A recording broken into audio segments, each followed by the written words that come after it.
नमस्कार। ये जो पैनल डिस्कशन है, ये पैनल डिस्कशन का टॉपिक जो है मैं वहाँ से शुरू करती हूँ। इसके मेरे पहले इस पैनल में और 2 लोग बात करके गए हैं और जो मैं जब सुन रही थी आप दोनों को, तो मुझे इस पैनल की जो टॉपिक है, जो पैनल की थीम है, उसकी ज़रूरत और भी ज़्यादा महसूस होने लगी। तो हमारे जो मैं थोड़ा-सा अपना स्क्रीन शेयर करने की कोशिश करती हूँ। लेट मी सी।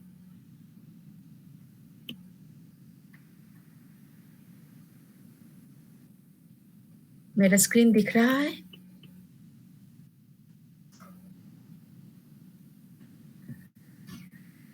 हाँ, दिख रहा है। अच्छा, तो ये जो हमारा आज का पैनल डिस्कशन का जो थीम है कि designing and developing relevant teaching materials. तो relevant teaching materials to prepare scholars for taking up the mission of applying IGT, Indian grammatical tradition, to overcome language barrier. तो इसमें कुछ शब्दों में मैं फोकस डालना चाहूंगी। तो पहला शब्द है कि कुछ टीचिंग मटेरियल बनाने की आवश्यकता है कि नहीं। किसके लिए टीचिंग मटेरियल बनाना है? To prepare scholars. कौन से स्कॉलर्स, उनके बैकग्राउंड क्या होगी, उसके बारे में भी सोच विचार करना चाहिए हमें। और इसका गोल क्या है? To fulfil the mission of applying Indian grammatical tradition to overcome language barrier through technology. तो यहाँ पे 3 शब्द इंपॉर्टेंट है। IGT, that is Indian grammatical tradition, technology, ये सब हमारा कॉन्टेक्स्ट है, technology and overcome language barrier.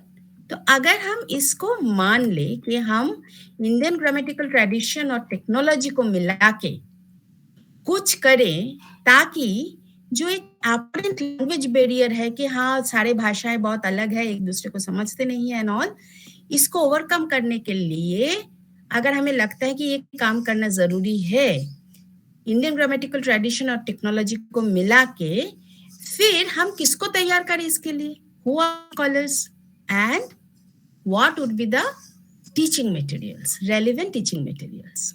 तो ये सारे 3-4 पॉइंट पे मैं फोकस डाल के जो गोल मैंने सोचा है, और ये अनुभव मेरा हुआ है क्योंकि मैं आ रही हूँ संस्कृत बैकग्राउंड से नहीं। मेरी फॉर्मल ट्रेनिंग थी लिंग्विस्टिक्स में, और इंडिया के सारे इंस्टीट्यूट एंड यूनिवर्सिटी में जो लिंग्विस्टिक्स पढ़ाया जाता है वो होता है वेस्टर्न लिंग्विस्टिक्स। हमें कभी भी एक आध ये रहता है 100 मार्क्स का एक आध पेपर रहता है जिसमें पूरे इंडियन ग्रामेटिकल ट्रेडिशन को एक मिला के उसमें रखा जाता है। And that too I am talking about Calcutta University, जो कि थोड़ा सा पुरानी यूनिवर्सिटी है। मॉडर्न यूनिवर्सिटी में तो ऐसा है ही नहीं कुछ कोर्स। तो जो लिंग्विस्टिक्स हमें सिखाया जाता है वो होता है वेस्टर्न लिंग्विस्टिक्स। तो मैं उसमें ट्रेनिंग मुझे मिली, और फिर जाके जब मैं अपना PhD करने गई तो मैं कंप्यूटेशनल लिंग्विस्टिक्स किया, जहाँ पे programming language and computational artifacts को मैंने सीखा। और फिर मैं जब काम करने गई एज अ फैकल्टी, मैं पहुंची एक टेक्नोलॉजिकल यूनिवर्सिटी में, international institute for information technology, जहाँ पे जो बच्चे आते हैं पढ़ने के लिए वो सारे इंजीनियरिंग पढ़ने के लिए आते हैं। उनको BTech डिग्री मिलता है, MTech डिग्री मिलते हैं, और उनके जो कोर्स वर्क होते हैं उसमें हम लोगों ने नेचुरल लैंग्वेज प्रोसेसिंग का कुछ कोर्सेज डाले हैं, जैसे computational linguistics, advance computational linguistics, कुछ pure linguistic studies, semantic analysis. तो ये सब जब मैं कर रही थी तो मुझे एक अनुभव हुआ कि हम लोग बहुत अलग अलग प्लेटफॉर्म से आ रहे हैं, बहुत अलग अलग बैकग्राउंड से आ रहे हैं। Computer scientist, linguistics, Sanskrit and other languages, other Indian languages. ये जो सारे लोग इतने अलग अलग बैकग्राउंड से आ रहे हैं, वो लोग एक दूसरे की भाषा को समझे। जैसे मैं अगर बोल दूं एलोमॉर्फ,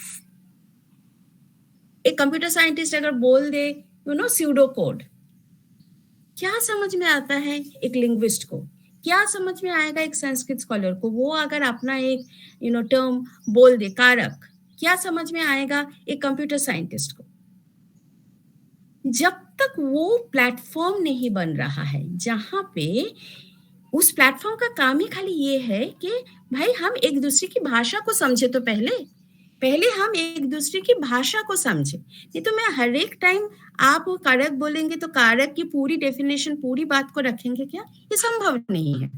जो हम लोग अगर, तो आप ही जो इसके पहले संपदानंद मिश्र जी ने जो इतने अच्छे काम दिखाए हैं, इतने अनुभव के साथ जो पिछले 20 साल का काम है, बच्चों के साथ उनका जो काम है, I would definitely love to come back to that and would like to understand it more. But ये काम करने के लिए, ऐसे काम अगर हम करना चाहते हैं इन फ्यूचर, तो उसके लिए हमें स्कॉलर्स को प्रिपेयर करनी पड़ेगी, उसके लिए हमें मैन पावर को प्रिपेयर करनी पड़ेगी। और उसका मुझे जो लगता है कि पहला जो उसका व्हाट डू यू से, पहला जो पॉइंट है, पहला जो क्राइटेरिया है, कंडीशन है, वो ये होगा कि एक ऐसा प्लेटफॉर्म बनाओ जहां पे आके एक दूसरे की बात सीखने का, सुनने का, समझने का मौका मिल जाए। तो एक कंप्यूटर साइंटिस्ट को संस्कृत की कुछ टर्मिनोलॉजी, टर्म्स एंड उसके मीनिंग समझ में आएगा।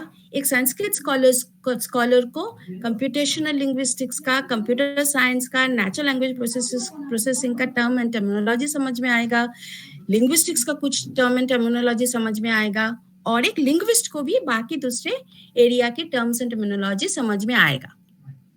तो इसके लिए एक प्लेटफॉर्म डेवलप करने की बात मुझे इस पैनल डिस्कशन में, जब हम बोल रहे हैं कि टीचिंग मटेरियल बनाए, उसके संदर्भ में मेरे दिमाग में ये बात आई।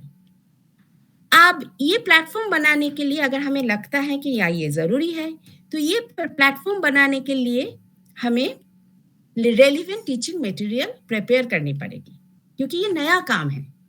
कुछ काम IIIT में बहुत सालों पहले हुए थे, diploma course in computational linguistics for Sanskrit scholars, कुछ मटेरियल्स हमारे पास अवेलेबल है, वो सबको देखना पड़ेगा और एक नया प्लेटफॉर्म बनानी पड़ेगी इस काम करने के लिए। इसके नीड मैं फिर से एक बार कहना चाहती हूँ, इस कॉन्टेक्स्ट में जहाँ पे ऑडियंस के सीट पर बहुत सारे संस्कृत स्कॉलर्स बैठे हैं, बहुत सारे संस्कृत स्टूडेंट्स, यंग पीपल बैठे हैं, उनके लिए मुझे लगता है कि नीड हम ऐसे इसको डिफाइन कर सकते हैं कि to open up a wide scope for young Sanskrit scholars. तो अभी तक संस्कृत स्कॉलर संस्कृत को समझ रहे हैं, इंडियन ग्रामेटिकल ट्रेडिशन को समझ रहे हैं, शास्त्र को समझ रहे हैं, उनका एप्लीकेशन उसकी दृष्टि से आज के कॉन्टेक्स्ट में, मॉडर्न इंडियन लैंग्वेज के कॉन्टेक्स्ट में, मॉडर्न इंडियन कॉन्टेक्स्ट में हम उसकी एप्लीकेशन देख सकते हैं क्या? ये एक नीड इस प्लेटफॉर्म की हो सकती है। फिर to invite scholars from other areas, especially linguistics and computer science, to collaborate with Sanskrit scholars. तो ये प्लेटफॉर्म इसकी जरूरत को पूरी करेगी। And then finally the need is to create an Indian paradigm for handling various NLP tasks. भाई हमारे पास अगर कुछ अच्छी बातें हैं, अच्छी चीजें हैं, कुछ बहुत एनालिटिक, लॉजिकल कुछ बातें जो इतने वर्षों से सोचे गए हैं, और बहुत सारे आज के दिन में भी स्कॉलर्स, अनुभवी स्कॉलर्स हैं जिनको ये सारे के बारे में पता है, वो सारे को लेके, उससे सारे ज्ञान को लेके क्या हम एक Indian paradigm for handling various NLP task किस प्रकार के हो सकता है?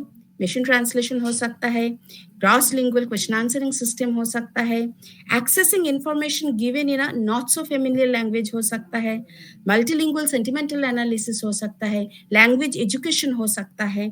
तो ये सारे जो भांति की एप्लीकेशन है जिसमें पूरी दुनिया अभी लगे पड़े काम कर रहे हैं। What is our contribution?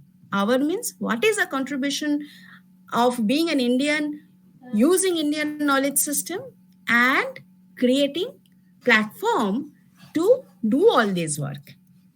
तो मुझे लग रहा है कि मैं इस पैनल में इस दृष्टि से बात को ऐसे रखने की सोची है. Thank you.